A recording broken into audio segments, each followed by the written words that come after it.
Yes, welcome in. Hope everybody had a great holiday weekend. 4th of July last Friday. I love 4th of July falling on a Friday, Jesse. It just makes the holiday. It just makes Thursday, Friday, Saturday, Sunday. It's just essentially a 4-day holiday. I know some people had to work on Thursday, but Thursday night, Friday night, Saturday night, it's perfect. It can be, yes. With a 4-year-old, it's trying to decide whether you stay up until 10:30 for the fireworks. But we made it through. Did you? Did he like them? I didn't say we were awake. Oh, okay. All right. Made it through. All right. Gotcha. It is a little bit different. Kids, as they get a little bit older, probably like them. Dogs, not so much. No. But it is what it is. It's one day a year, right? The people around here, I shouldn't say that. 3 days out of the year. So I was about to say that's not accurate. There are a lot of places where it turns into a weekly thing. I believe the first ones I heard around here were the previous Saturday. So hey, happy birthday, America! This is the time of year though for those. So I'm not going to sit here and complain about it. It is what it is. People got to have some fun, right? Yep. So Wisconsin, in a little bit of a break here in terms of the entire team. A lot of guys be able to go home. They're going to start OTAs here soon. And then fall camp coming up here in about 3 weeks. And actually Las Vegas media days as well. A few days before they're slated to go down to Platteville. So a lot, it's going to come quick. It's going to come quick here. And I feel like this is probably a good time as any to start a preview. We talked after spring, went position by position. Going to do the same thing here now, moving into fall camp. And I think obviously we'll do the quarterbacks, running backs, and wide receivers today. Take care of tight ends and offensive line, and then flip over the defense before media days coming here again in just a couple of weeks. But we'll start with the quarterbacks for obvious reasons. And Billy Edwards Jr. will be Wisconsin's fourth different starting quarterback in the last 4 years? Yeah. Is that right? Graham Mertz, Tanner Mordecai, help me out here. Tyler Van Dyke. And then he was only here for a couple games. So that one, I feel like I can be forgiven for that. And then Billy Edwards Jr. Stability is not exactly, it's not been a huge thing for Wisconsin at the quarterback position. I was actually, I don't remember exactly who I was talking to about this, but when's the last time they had a quarterback start his career and end his career at Wisconsin in terms of like being a starting quarterback? When's the last time? That is a tremendous question. And you're going to go back a long time because obviously Graham Mertz ended up transferring out. Jack Cohn transferred out before him. Alex Hornibrook transferred out before him. So Joel Stave comes to mind. And Bart Houston. Now, Bart wasn't a starter right away, but he stayed with the program for his whole career. But they are becoming an increasingly rare breed, especially in this transfer portal era. When you look at even the roster this year, there's nobody left from last year except a walk-on quarterback. And that is kind of where we're at now. So it almost feels like a miracle if someone makes it with one program all the way through. And especially now more than ever, right? Like just the ability to get up and leave whenever you want has made it very, very tough for certain programs. And I think Wisconsin's clearly in that group of being able to develop a quarterback. And look, that's what happens when you continually bring in transfers. I know Luke Fickell, from the day that he was hired and the day that he was introduced, we don't want to build through the transfer portal. The game has changed quite a bit since November of 22. So he has had to adapt, and you don't have a guy ready right now. And I know a lot of people were calling for maybe Matoyer last year, put him in. He can't be worse. That's just not how these guys look at it, right? So they went out and got Billy Edwards Jr. They got Danny O'Neal, Carter Smith, and those are just in terms of the future. This is Billy Edwards' team, right? Unless he gets hurt, and that would be just horrible, horrible luck on the part of Luke Fickell to lose his starting quarterback 3 years in a row. But yes, it was Joel Stave. I'm talking about guys that started their career and actually started games like at some point and were considered the starting quarterback. Bart Houston was the starting quarterback for about 3 games. Is that right? Because he started the LSU game. He started the the next 2 games, but got replaced against Georgia State. I think it was. Was it Georgia State? Yeah, And then, yeah, that's right. and, Alex and then threw the touchdown pass to win the game. yes, and then Alex Hornibrook started the next week at Michigan State. Um, Something that was not supposed. We were not supposed to know that he was starting, and then he told us. That's never trusted the media again. That's one of my favorite stories, though. That's one of. Have you been told that you're going to be a starter? Yep. And everyone's like, oh. And then he's like, and he had to walk over to the communications people, and they're like, yeah, that wasn't public news yet. But you're right. He did not really trust the media after that. But, I don't know how that's our fault. Right? No, it isn't. Okay. But yeah, it's Joel Stave. So it's been a while, and obviously Billy Edwards is not going to spend his entire career here. He's on his 3rd team. So, but let's start with him. Or actually, let's start with the depth chart. Yeah. We know Billy Edwards is going to be the number 1. Is there any chance that there's a competition for the backup job? I don't believe so. At least not based on spring ball. And I totally understand that that's not a fair barometer of where Carter Smith is because he's a freshman early enrollee. Here's what we saw during spring ball. Billy Edwards Jr. earned basically all the 1 reps. He's been the number 1 guy from day one, just like Tanner Mordecai was 2 years ago. And they needed that stability when you've got a completely new quarterback room. Danny O'Neal handled pretty much all the 2s. And then Carter Smith was your number 3. Now, one guy we haven't mentioned is Hunter Simmons, who they brought in from Southern Illinois. It is a depth piece, but he did start a handful of games before he was hurt last year, had back-to-back, I think, 300-plus yard passing games. So I don't know where he would slot in. I don't know if it's a situation where because of his experience, they want to put him at the number 3, or because Carter Smith is potentially the future at quarterback, they want Carter to get those number 3 reps in practice. You still have Milo Spasijevic, who presumably will be the scout team quarterback, but it is Billy Edwards Jr.'s team, barring an injury. And I think there's probably some debate on where he ranks in terms of Big Ten quarterbacks this year. I've seen that he's listed as 13th or 14th or something like that among Big Ten quarterbacks in some people's ratings. But I think he's the right type of person to come in the first year of Jeff Grimes' offense. There are certainly some things to clean up based on spring practice. Can't turn the ball over. Can't make what Kenny Guyton called disaster decisions. And Kenny was talking about the entire quarterback room. But he's intelligent. He understands the offense. He will have help in a way that the quarterbacks the last couple of years didn't, in terms of a run game and getting wide receivers the ball out in space. So I still think that he's got the potential to be more than that so-called game manager, which is sort of it has a negative connotation, certainly. But if you don't make mistakes and you make the right reads and occasionally you can be a difference maker, well, you can do some pretty special things at a place like Wisconsin. So I think he's got the tools, but he's got to execute for a full season. He had moments at Maryland a year ago, but he wasn't playing with a very good team either. Do we know this is a good team? I don't know, but I would say, I would venture to guess it's at least a better offensive line and a better run game, even without seeing the Badgers play a single game this year, if I had to compare that to Maryland a year ago. But he's going to have to go and make some plays this year and prevent those bad decisions. Absolutely. And we both know he can make almost every throw, right? He's got that in his game. He's got the big arm. He's got all those things. But you're right. There were a few moments where that kind of got him in trouble, trying to throw into certain areas or down the field where maybe the accuracy wasn't as good as he probably wanted it in that moment. But where would you rank him among the transfer era quarterbacks? No, that's a really good question and a fair one. This is hard in part because I'm basing the other people on what they did during a season and haven't had a chance to see Billy there. I would probably still take Tanner Mordecai because of the versatility that he had, but he was also hurt for a month and that offense just had a lot of issues transitioning. But I don't know that Billy would be that far off in my mind.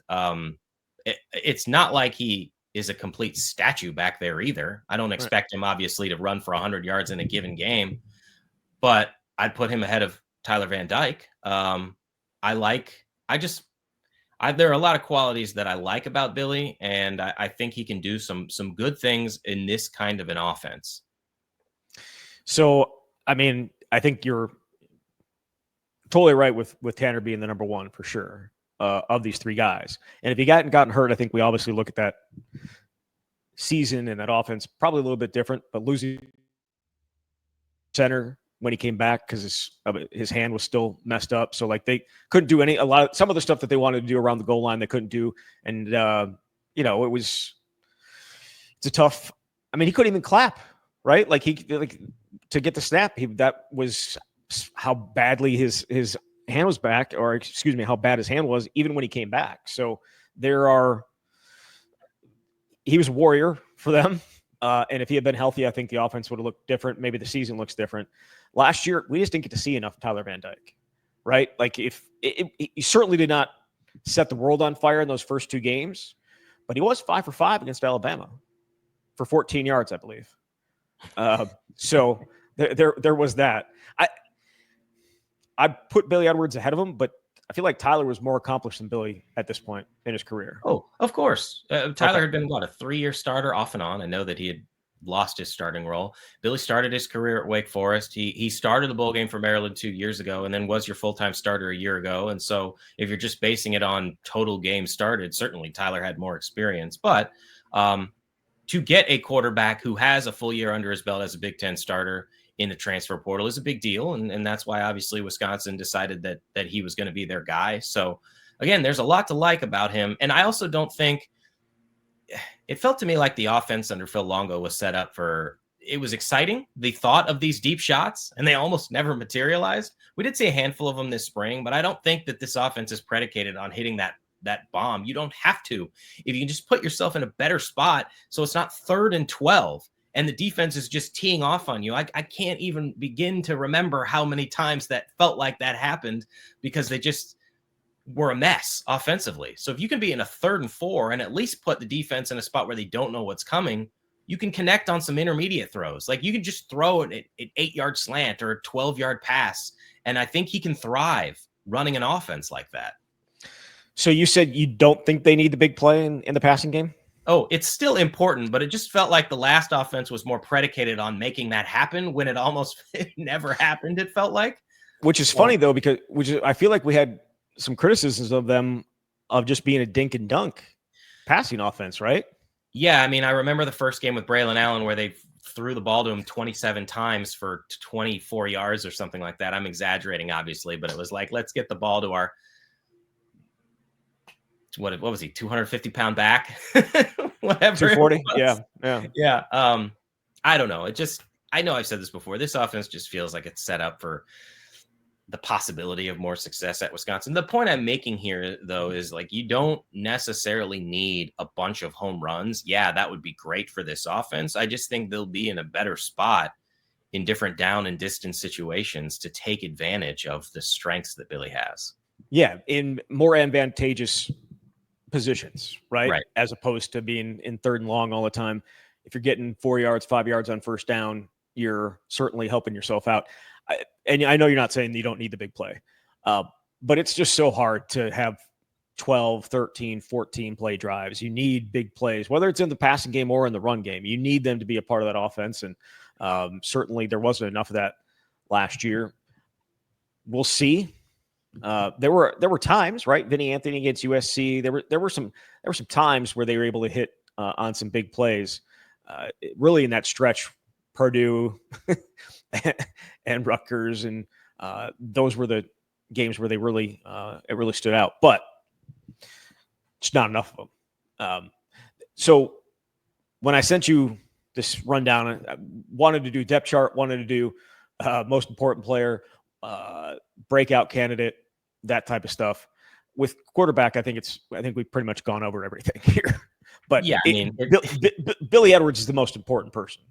Yeah, without a doubt for this season. And yeah, what I like about the quarterback room this year is, I guess you could have said this previously, but it at least feels like it's set up potentially for the future, though you just never know. Because again, people would have said Mabry Matire is the future. Obviously, his offensive coordinator and quarterbacks coach leaves, and he follows him to the next school. But they've got talent and quality behind Billy Edwards Jr. And I suppose it's worth having the discussion about what happens if he does get hurt. Not that anybody wants that to happen, but mostly because it feels like it's happened every year at Wisconsin. I've written this story before. I want to say in the last, 12 or 13 or 14 years, they've required the services of their backup quarterback every year but two. Because of an injury of some sort. It was the Alex Hornibrook 2017 year when they went to the Orange Bowl, and the Jack Cohn 2019 year when he had a high ankle sprain but played through it and they went to the Rose Bowl. Those are the only 2 years where you didn't require the services of your backup. So I'm not, again, no one is rooting for an injury to the starter, but it's at least worth having that discussion about what happened. And it would be Danny O'Neill's team. He does have a year as a starter at San Diego State. He's got a lot of good qualities, certainly when you get him on the run, a lot of the things that Carter Smith is able to do. But in an ideal world, you have a healthy starter for an entire year. And what a novel concept that would be for a Luke Fickell team at Wisconsin. Yeah, again, no one wants to hear it. I think I've said it a million times, and I'll say it again. The last 2 seasons look, at least for me, different if your starting quarterback doesn't get hurt, for sure. That's no knock on. Actually, it is. It's a knock on Braden Locke. But I don't think the bull streak ends, is what I'm saying. Like, I think they find a way to win 1 or 2 more games last year with Tyler Van Dyke as their quarterback. And again, that would not be some glorious achievement, but it would have been better than what, obviously, how the way the season played out, losing your last 5 games. So that said, let's move on to running back and the depth chart. And you can disagree with me. I'm going to put Dylan Jones 1. I'm going to put Darian Dupree 2 and Cade Yakimelli 3rd. But it's very close between all 3 of them, I think. Just based on what we've seen, we know what Cade did last year with 8.3 yards per carry. We saw him in the spring showcase break off that 55-yard touchdown. He may be their big play back. We also saw Dylan Jones last year with, what was it, a 47-yard run or something like that. So all those 3 guys, I think, are close. I would obviously like to see more of Cade Yakimelli. I wish we could have seen more of him last year. But I think Dylan Jones has potential to be special. And again, Darian got hurt midway through spring. We expect him to be available when fall camp gets going, and we'll see where that's at. He can be dynamic in the passing game. So those are they have a lot of different weapons there. But you can tell me if I'm wrong with that depth chart. I like you going out a limb and picking a starter that would not have been projected to be the starter in spring ball. Man, it's so close. I don't know how much it's going to matter because I feel like those guys are going to get close to a 50-50 split with Cade getting the other reps. I certainly think Darian and Dylan are your 1-2. I'll go for the sake of conversation, I'll say that Darian ends up still as the number 1. I do like the versatility that he has. I think of the situations where he had the ball in space on the edge and should have got dropped for a 2-yard loss and juked multiple guys and turned it into a 6-yard gain. But Dylan really took advantage of his opportunities after Darian got hurt. And I thought it was going to be a runaway when spring ball started, that Darian is the clear-cut number 1 because of where things were last year, where you elevated him into the number 2 position and you thought so highly of him that you moved Ches Malusi out of the rotation entirely into the number 4 spot. So you could shorten the rotation and get Darian the carries that were necessary for his future. But Dylan is he's got a great combination of skills. Yeah. I was putting my hand up because did they move him up because they thought he was ready to do that, or because they thought they needed to get him carries so he wouldn't leave? Well, okay. So that goes back to the conversation about how coaches dictate decisions during a season. And I can't get inside their heads, but do you make a decision in the season because you're afraid of what's going to happen after the season? I don't know whether that's how these guys operate. I think they operate in, we need to win now and who gives us the best opportunity. And if it would have been Ches, if they felt it was Ches, and I'm not saying it wasn't Ches, then he would have remained in the rotation. So I don't know. You can't make it. I don't feel like you can make a decision every season because it's out of fear on what's going to happen after the season. If he were to leave, well, now you got Dylan Jones or whoever else may be coming in, and you would have gone to the transfer portal to bring somebody in. So I don't personally believe that a decision was made because you're fearful of what a guy is going to do at the end of the season. I think it's because they believed he was ready, and he did have some good moments. He did. I was asking you a question. I wasn't suggesting that that's what happened. I think there were some people that thought that. I mean, you did a story on Ches and spoke to him, and he waited until after the season to reach back out to you to do that story. And Wisconsin did him a favor, I would say, just him by saying he was still dealing with the injury when he really wasn't. And he just wasn't the same guy. But I don't know that the production they got from Darian was a ton better than what they got from Ches. Oh, I don't disagree. It's a tough discussion to have because you do want to get players ready for the future, and I can understand a decision through that prism. I just have a hard time with we need to play him because he's going to leave, because you could have said the same about maybe it's an apples to oranges situation, but maybe Matire. And obviously he ended up leaving anyway. But I mean, before all this stuff went down, if your quarterback play isn't very good. So either way, I think that I'll be really intrigued to see what the carry distribution is, or touch distribution, because Darian's going to get a lot of catches, is between Dylan Jones and Darian Dupree, and really how much Cade Giacomelli is involved. Because when we did talk to Cade in the spring, he mentioned there were some very tough conversations after the season about what his role would be. He said he felt like after those discussions that this was going to be his year, though I still don't necessarily know what that means. But he does have big play capability. He averaged 8.3 yards per carry. He is good enough to have a role. I just don't know how many touches there are to go around for 3 running backs, unless you want to make a decision and say, well, every X number of drives, we have to get Cade in the game. You talk about big playability, obviously tied for the fastest guy on the team, right? Him and Austin Brown both ran 4.4s. I would assume low 4.4s, because Vinny Anthony and Jaden Ballard also ran the 4.4s, and Brady didn't say they were tied at the top, which is what he said about Austin Brown and Cade Giacomelli. So yeah, I feel like you have to get the ball in Cade's hands a little bit, just because what he did when it was in his hands last year. But I would agree that it's going to be the top 2, right? Darian and Dylan, and we'll see. It's a good group. I like the 3 that they have. And then obviously, go ahead. I was going to add that Gideon Atuka, I think with the weight that he dropped, we saw him in the weight room, an absolute beast there. I feel like if needed, could help them. I agree. We talked in the spring about how he looked faster. He had dropped some weight. I think my big question here, it's less about who gets the touches and more about what is the ceiling on the best running back that Wisconsin has. And I say that because of what spoiled all of us for so long. What made these offenses special? Well, certainly you had NFL offensive linemen opening massive holes, but you had running backs who were, at any other school, a generational running back. And I get part of it is you're a product of the system, but these guys were unbelievably good. And that is what separated you as an offense. You didn't have an all-world quarterback in a lot of these years. And so is there somebody here who can take the reins and be a player who is capable of getting to that level? And maybe that's not fair. Like, it's not fair to put, can you be a Jonathan Taylor or a Melvin Gordon or a Monte Ball or a James White?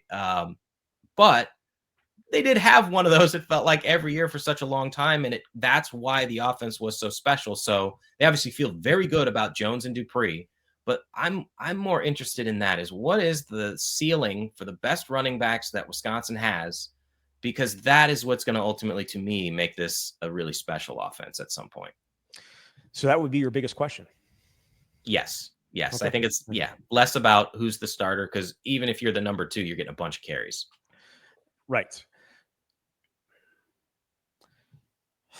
I'm just trying to think between Dylan and Darian, who has the higher upside. It's hard to know. They're so different. They are, but they're also both so highly recruited too, right? Both had a ton of really, really good offers, and both chose Wisconsin and came in as a part of a 3 running back class. So you have to feel good about yourself, and Wisconsin had to feel good enough about them to do that. And again, I know they needed the bodies for sure, but all 3 of those guys, I feel like, are starting caliber players. Maybe getting Atuka somewhere else. I shouldn't say somewhere else, a little bit further down the line. but those other two are absolutely. And when we've seen Cade with the ball in his hands, he looks like it as well. So it's an interesting position. I can't wait to see how it plays out. And hopefully all three of those guys are able to stay healthy and we get to see them compete and fight for playing time, because that'll make the entire offense better. So, all right, wide receiver. And since I've given you my depth chart, the first two positions, how about I give you the opportunity to give me yours? Well, I think your starters, assuming you've got 3 out there in 11 personnel, is Vinny Anthony, very clearly. I think Jaden Ballard is going to be the other guy on the outside, and then Tretch Kahuna, when he's healthy, is your top slot receiver. Ballard has consistently been praised for being one of the fastest guys on the team. We saw some moments in the spring where he used his speed and his size and athleticism to beat guys down the field, especially, I think, later in the spring. And then after that, Chris Brooks Jr., certainly. I mean, he's been in the conversation as maybe he's the potential starter opposite Vinny. I do think ultimately it's going to be Ballard. But Tyrell Henry, to me, certainly looks like he could start. He could be your starting slot receiver. We saw what happened because Tretch was hurt all spring. He really took advantage of probably of all the wide receivers, I would say, took advantage the most of the opportunities that he got. And some of this had to do with, like, Vinny Anthony wasn't necessarily being targeted a ton. They know what they have there. But I want to know what the other guys on the outside bring to the table. A Dekel Crowdis, who they brought in the spring transfer window from Kentucky. Or he was at Hawaii, right? Correct. But he's originally from Kentucky. He started at Kentucky and then went to Hawaii. His yards per catch average was absurd because he had a lot of long plays. What type of role can he have? He's got a year of eligibility left. Eugene Hilton Jr., who I'm a huge fan of. I thought of all the freshmen early enrollees, he was the most impressive. I think he can give you something right now. But there's just a lot of wide receivers in that room. And as we've seen over the years, how many opportunities are really available for your 5th wide receiver? So when Vinny Anthony talked to us, what was that, a couple of weeks ago, he talked about the speed in the position. You obviously have to get open and have an offense that can take advantage of that. But especially in that top group, there's a lot to like. Absolutely. Absolutely. Who is the most important player at this position? Out of all the wide receivers? That's a really good question because Vinny led the team in all the receiving categories a year ago and he's back. So it's hard for me not to say him, but I'm going to go with the upside and intrigue of a Jaden Ballard. Just, can he be a difference maker? We've obviously know the backstory at Ohio State where you're in the best wide receiver room in the country and you have 11 receptions in 4 years, but can you come here and be a big play threat? So I guess I'll go with him, but that's not a knock on both Tretch and Vinny, who are actually did something and proved themselves last year. Breakout candidate? Well, I guess Ballard is the easy answer because he hasn't done much. But right, 11 catches. I'm gonna switch it up. I'm gonna go with Eugene Hilton Jr. I don't know how much he's actually going to play this season. So I want to preface it with that. But when they threw him the ball, he was making catches. He's in the workout group with the older guys. And in part, that's because the staff feels good about what his potential is. And he's learning from the Vinny Anthonys and the Jaden Ballards of the world. And I just think he came in and looked the part as an early enrollee. So maybe that's a pie in the sky because you're going to have to pass some dudes, but I really believe he's ready right now. Under the radar player, I know that was not one, but I go ahead. I think Joseph Griffin Jr. I was just about to say that. Mentioned him. I made a category just for him. Yeah, I think it's perfectly reasonable because we've forgotten about him a little bit because last year he wasn't able to play, but 2 years ago put up good numbers for a couple years in college, and so I certainly think he'd be in the conversation, but I don't know what his role is going to be this season is the problem. Yeah. I feel like the only guy we didn't talk about scholarship wise was Kyan Barry Johnson. Yeah. Yeah. I mean, again, he was a guy that looked like he was ready to play at times last year, and like when we saw him in fall camp, there were some things he was doing well. Even going back to the spring where he didn't have the decal on the side of his helmet because he had to earn that. But I don't know exactly where he fits in right now. I mean, I would say he's your third slot receiver, but that's what I mean. That's not really a role. No. Yeah. But there's a lot of talent there. I mean, like the speed is there, the playmaking ability is there. Again, though, when you've got a large wide receiver room, there's only so many opportunities to go around. Yeah, absolutely. All right, so we will finish offense the next time we do a show, and then we'll flip over to the defensive side of the ball. Offensive line and tight ends, obviously, going to be so big in this offense and so important. So we'll dedicate a little bit more time to those folks in the next show. But let's move on here. Class of 27 recruiting is picking up. We kind of talked about it last week with all these new offers being handed out to kids in the 2027 class, specifically the in-state class, which is, would you say it's significantly better than this year, than the 26 class? I would. Yes. Okay. So you did your story up on Badger Connect was about this group and some of the guys that got those offers. And one of them is Cole Reeder, who you opened the story with. I look at this group, I look at this class, and I know Luke Fickell's been hit for not being able to recruit the state or not getting the top guys to stay home. I feel like this is a vital year to turn that around because there are so many good players here. And again, there's certain guys that are probably not going to end up here. Flanagan, his dad played Notre Dame, his brother plays there now. Like that feels like it's something that's going to be tough.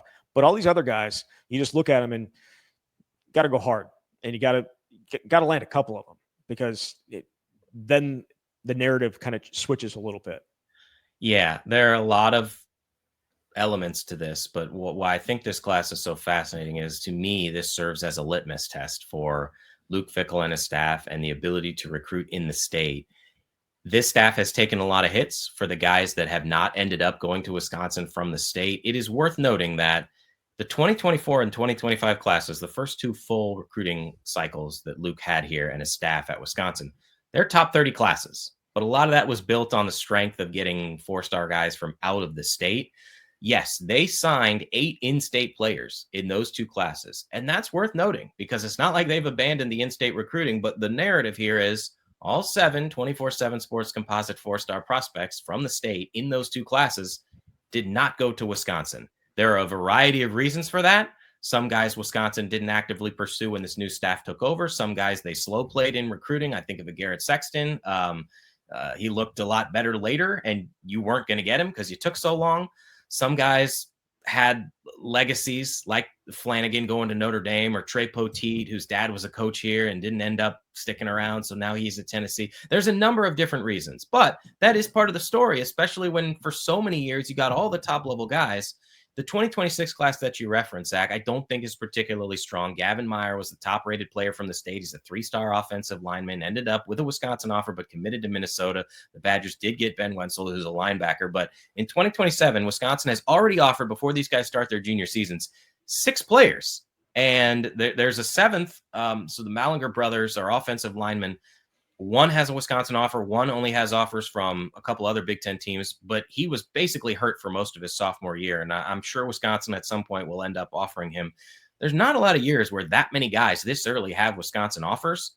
And you mentioned Cole Reeder. I think that guy is so important for maybe changing the narrative to some degree, because it's a 4-star offensive tackle from Germantown who just got an Ohio State offer.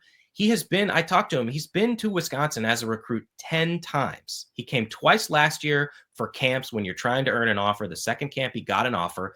Basically, once you're got an offer and you're an in-state guy, you have a standing offer to come here whenever you want. So he took advantage of it. He went to 5 game day visits last season. He came back for 2 spring practices this spring. He was at the Buc-ee's barbecue event, which was the high priority 2027 guys. So it tells me that Wisconsin is going all out with these in-state guys. AJ Blazek told me we want to put Wisconsin first, and that's why he spent his first 3 days recruiting in the state of Wisconsin. So they're putting in the effort, but now you have to close because these guys are getting out of the state. Maybe when Luke Fickell took over, other schools saw an opportunity because This new staff was trying to develop relationships, but now you're 3 years in.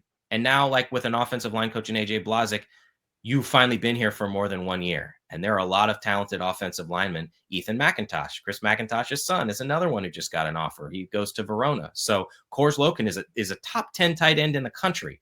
So I'd be really curious to see who they end up getting. But yeah, I think for a number of reasons, you got to close on these guys. They haven't gotten a 4-star prospect from the state since Joe Brunner in 2022. Now, some of that is 2023 was not particularly strong. Same with 2026. But we know the importance of getting the best players in the state. Absolutely. And there's also obviously Isaac Miller. Yes. Outside line, little edge player from Waukesha Catholic Memorial, which has been a bit of a problem for Wisconsin to get kids from that program for whatever reason, right? Some of it's guys that end up there that didn't actually grow up in the state, right? And then others have a really good relationship with a guy at Notre Dame named Joe Rudolph. And so that was working against them there. But Wisconsin has one player on their roster from Catholic Memorial. It's walk-on and Charlie Jarvis. That's a really good program that continues to pump out talent. If they could grab Isaac Miller, if they could grab the next ones coming up, maybe you can get that flipped back in your favor as well. But yeah, the in-state class is much better than 23, better than 26. Where would you rank it though among like 24 or 25? And even before that, was 22. Really strong. Yeah, 22 as well. Yeah, 24 was really strong. I think that ended up with what, 4-star? Yeah, 4-star prospects composite. I might put that ahead, but again, the difference here is Wisconsin has a better opportunity to land these guys. It feels like, that was a class, again, to go back. Every story is different. But like Nathan Roy was a guy who grew up in Nevada and moved to Wisconsin a couple years before he was being recruited and ended up going to Minnesota. So these are guys in this class who are pretty entrenched in the state and have gotten really early offers. So this is certainly up there in recent years. And the Isaac Miller one is interesting because I think he's incredibly versatile. He lined up as a stand-up edge guy or outside linebacker last year. And I just talked to him yesterday and he said that the Catholic Memorial coaches are going to put him with his hand on the ground on the defensive line so he can play between the tackles this year. He was the D-line MVP at one of Wisconsin's team camps. He's already got more than a dozen offers. And obviously that's going to grow. So there is a lot of talent, and that's a so-called 3-star guy. There's a ton of talent here and going to end up probably with at least 4 scholarship offers out to offensive linemen. And that's how Wisconsin has built. Look at all the O linemen who end up going to the NFL. Where are they from? Wisconsin. Yeah. A lot of them, most of them. Wisconsin has done or is doing a good job of pulling in offensive linemen from other parts of the country right now. Obviously, Kevin Haywood was the big one that they were able to land. And all those guys that they lost, he was class of 24, right? Yeah. All the guys that they ended up losing in that class to other schools, they were able to replace with guys from out of state. Kevin Haywood, obviously, one of the big ones. But as we discussed, when that happened, I still think in-state recruiting is so important because you should have a built-in advantage.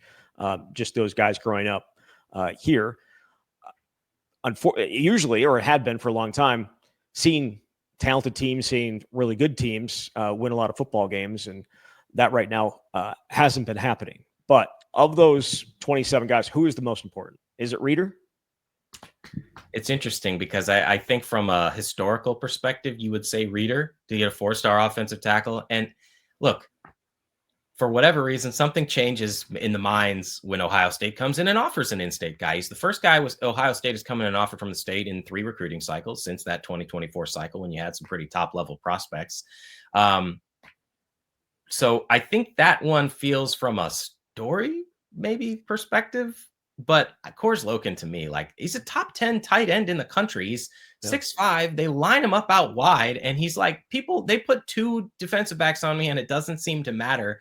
I don't know. If you have an offense that's predicated on tight end usage and you've got one of the best in the country in your backyard, he feels the most important in terms of potential playmaking ability. But yeah, I mean, 4-star offensive tackles, that's a big deal still in the state.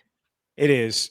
I think that's why this year, I should say, the first few weeks, I guess I don't know when Coors Logan's going to make his decision, right? I don't know when he's going to commit, whether it's going to be before the season, during the season, whatever it's going to be. But the idea of seeing how Wisconsin under Jeff Grimes is going to use tight ends, probably pretty important for his recruitment, obviously. No doubt, because he said when he went to a spring practice, I think he's been here 3 times, but the spring practice, the first time he got to see this new offense under Grimes, and he told me that he was watching how they were using the tight ends, and that happened to be a practice where Emmett Bork was just getting thrown to all the time. So I don't know if it was a young guys section or what, but he specifically mentioned that to me, that he really liked how the tight ends were being used and recalled that Emmett Bork was actively involved in the offense. And if you're a playmaking tight end, and that's what he is, yeah, you want to block, but you want to be involved in the action here. And Grimes can do that with his tight ends.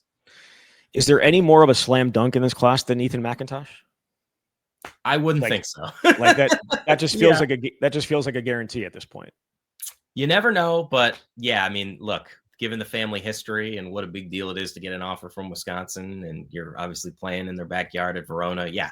And he's an intriguing prospect because he's 6'7" and 240, and he said Blazik told him he kind of specializes in developing tall, lanky offensive linemen. You're not going to be 240 when you play in college, but when you've got that type of frame, you can develop someone into a pretty special player. And he also wrestles in high school. And so there is something to be said for having the footwork and all the skills that go into wrestling for being a really good offensive tackle.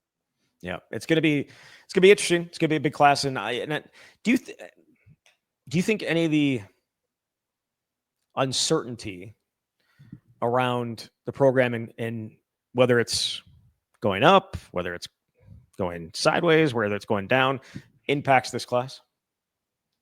Probably, yes. Or no? Okay.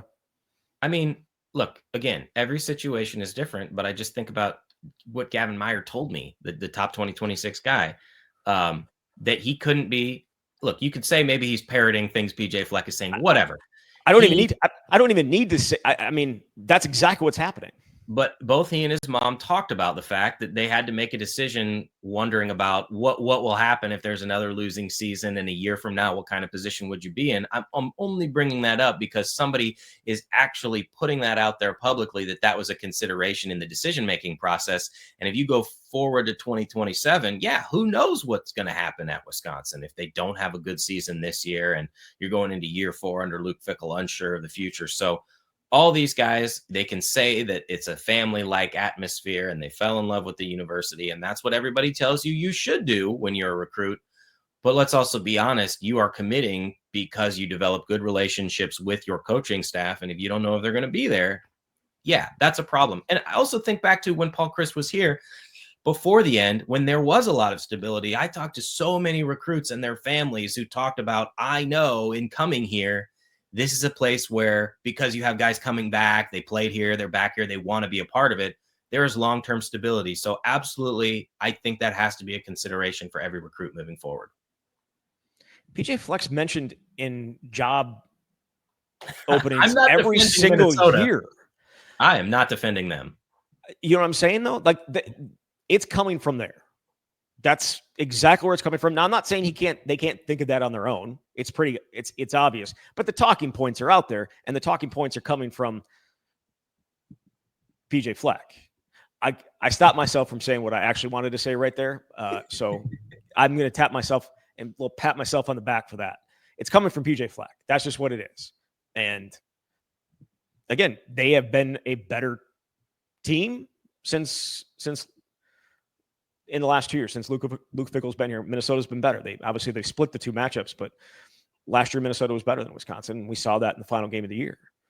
But to think that PJ Fleck is some kind of a stable coach, as if he's not mentioned every single year going somewhere else. And again, I know he hasn't ended up doing that. Maybe it's his agent. Maybe nobody else really wants him, and it's just his agent trying to pump it up. But he is mentioned in that. And what would be hilarious, and I'm not rooting for this to happen, of course, would be hilarious would be if he did take a job somewhere else. And then you got Gavin Meyer up there being like, well, I thought this was stable. I thought we needed stability. I needed stability. Now he's gone. Not rooting for that because that'd be bad for the kid, but it would be kind of funny. Yeah. Can't believe we're going to end on PJ Fleck. Ugh. Ugh. All right. Camp, 3 weeks. Fall camp, 3 weeks. Big Ten Media Days. I will be there. I'm doing this really, really in a very Zach way that I'm very looking for. I think I'll be in Las Vegas for maybe like 36 hours, 37 hours. It's gonna be a good time. But I'll be doing a show from there, and maybe I can get Jesse to join me on not Zoom, StreamYard. We'll bring you in and have your thoughts from back home. Will there be chalk outlines at the motel you're staying at? Possibly. No, I'm staying. You stay at Red Roof Inns. I stay at resorts. That's the difference between it. Yeah, well, yes, when your room gets canceled because you got stuck in Detroit. By the way, it is the off season. Technically, we never did do the travel stories. Not that I don't know what the percentage of anybody who cares, but we have too many. I'm going to lock that in for next week. Lock that in. I'm going to lock that in for next week. We'll talk about the airplane on our way to Miami. We'll talk about you don't remember the one to Miami? Oh, I remember. Okay. I don't think I'll ever forget that one. And also we'll talk about all your travel troubles that have popped up. But yes, the time that you had to stay at the Red Roof Inn next to the strip club. Again, if practically any hotel you stay in Vegas has a strip club next door anyways, but it was a good time. We'll talk about that next week. I'll pencil that in, and we'll do it next week or the next time we do an episode. All good? I'm good. All right. Thank you, Jesse. Thanks, Zach. All right, there it is. Jesse Temple from Badger Connect. You've been listening to The Camp.